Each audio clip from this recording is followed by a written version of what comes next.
Hello, Saints. Happy Monday. Well, I've just been watching a little bit of YouTube and got myself a topic. Well, actually, it's more like a suggestion. This is for the gentleman's panel. The gentleman's panel. I have a suggestion for you. You guys, your subject's been kind of dry. Okay, you were talking about all this gay stuff. You got 95% of your audience are women. So the gay stuff is only going to be entertaining for just in passing. It can't be a topic that you go through every week. It's probably boring to most people.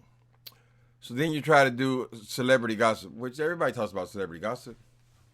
So I think you guys, if you're going to make it last, endure, you need to take on some more serious subjects, right? So my suggestion is this. I would love to hear your panel discuss shrimp peeing. Shrimp peeing is the word that people are using in social media right now. I mean, we're talking about small penises, basically. But I want you guys to discuss. I think it'll be a good topic. To some of your panelists, I don't know if you guys have issues or not, but some of you certainly have, or at least one of you certainly have experience in living a life as a black man with a teeny tiny little peen. Now, what is that? You're not the only one in the world. What does that feel like? Because I know that, so you women, you only encounter men naked men, basically when you're with them, right? You don't know all of these different types of men. You know the men you've been with, basically, right? But men have it a little differently where we're able to see each other's bodies. I'm sure you have the same thing with women's gyms and so forth. You go to the gym, whatever, you can observe. You go to these bath places, you can observe, right? It starts early because you have gym class in school. For a lot of gay men, that's a very traumatizing period because, you're challenged with, am I going to be aroused by being around all these naked men when I'm still, in puberty? Anyway, my point is this. People who have lived their life as big people, very big people. Let's just take, for example, J.Wilson. He was a big guy, probably a big guy even as a child. What I've noticed is through my travels and through the years, usually big people, very big men, they have little bitty penises, right? I mean, you can't help that. It's not fair to make fun of somebody with the little things, whatever. But there has to be kind of traumatizing when you're in the gym, you're a teenager, you're in gym, you're in high school, and people are laughing at your little. Anyway, let's go forward in time a little bit. When you become a man and you say, well, because here's something that has always felt strange. When J.Wilson was forced out of the closet, which he claims that he was not forced out of the closet, as I remember, the person is blackmailing him, saying, "I want some head or I'm going to tell." Anyway, when he came out of to us on here, he said, "I'm bisexual. I'm a top."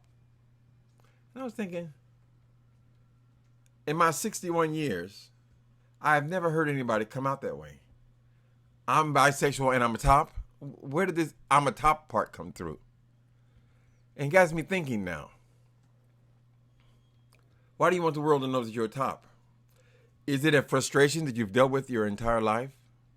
Because when people have been big at one point, and praise God for all these lap bands and all these kind of surgeries, I have no problem with that at all. I think it's great if you can take care of your business, and be a smaller person. That's great. But not everything changes, you see? The shrimp peeing you had as a big man, it doesn't expand when you're lighter, smaller. I don't think. This is something they can really discuss. They can talk about it. To say, well, did all the body parts change, or were some parts the same? Apparently, there's a picture circulating. It doesn't look good. Somebody was online, J.Wilson, and they exposed themselves and sent a picture of that. Why would you send a picture of something like that to anybody, honey? I would think it would be the last thing you could do. Here's my advice. Next time you do that, go and find another ping on Craigslist somewhere. Copy and paste it and pretend it's you. Because that's not going to sell. And nobody coming miles to the suburbs of Texas to get that. Anyway, what I was saying was, we've seen J.Wilson as a very large man. I can already imagine the ping because I've been going to the gym for the last 15 years. I've just noticed, not that I'm looking at any of it because it's not anything to look at, but I've noticed that with the. So anyway, I think it'd be a great topic for you guys to discuss something with something different. Men need to talk about these things.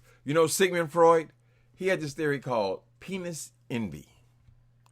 Penis envy. Now, he was talking about women. I think he was focusing on adolescent girls realizing that they don't have a penis. In other words, they realize that they're not the dominant culture.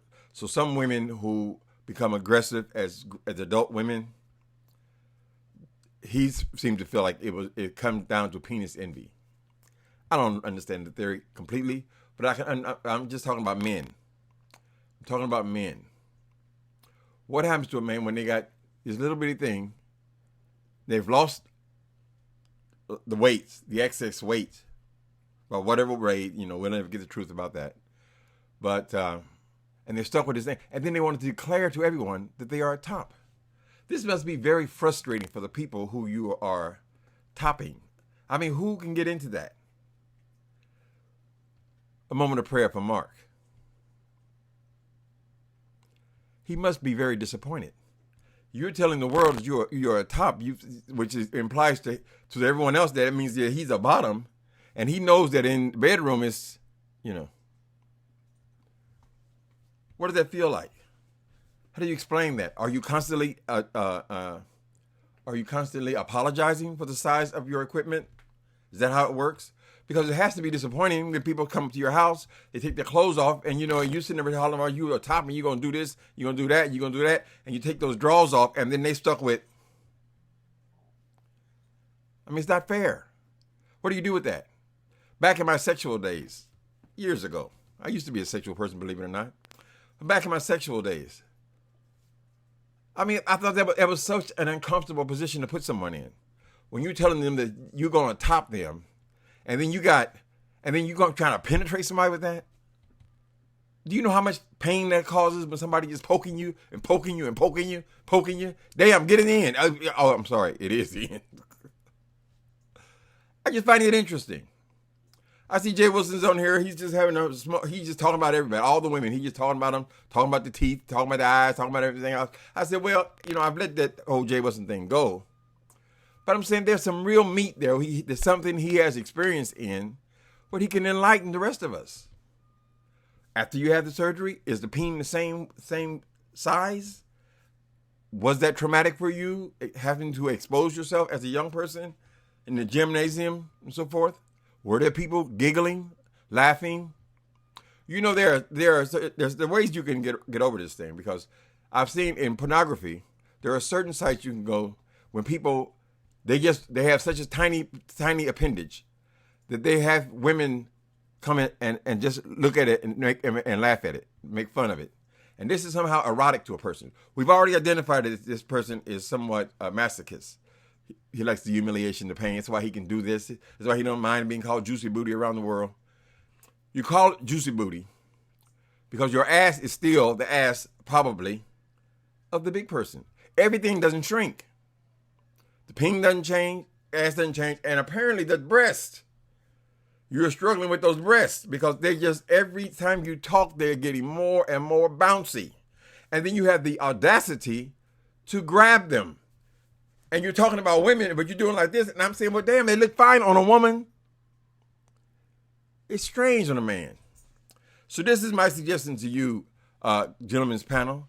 It's time to go deeper. Let's discuss something with some meat in it. Let's get people on the panel to testify. What's it like going through life with a penis that's only inches big, and to proclaim that you are a top? Who can you be a top for? That's where the name Juicy Booty comes, because people see that and they say, oh no, buddy, hold it. I'm not going to sit up here and being poked all night. Flip it around. Do what you were created to do. It's only a suggestion. I mean, gentlemen's panel, will you accept?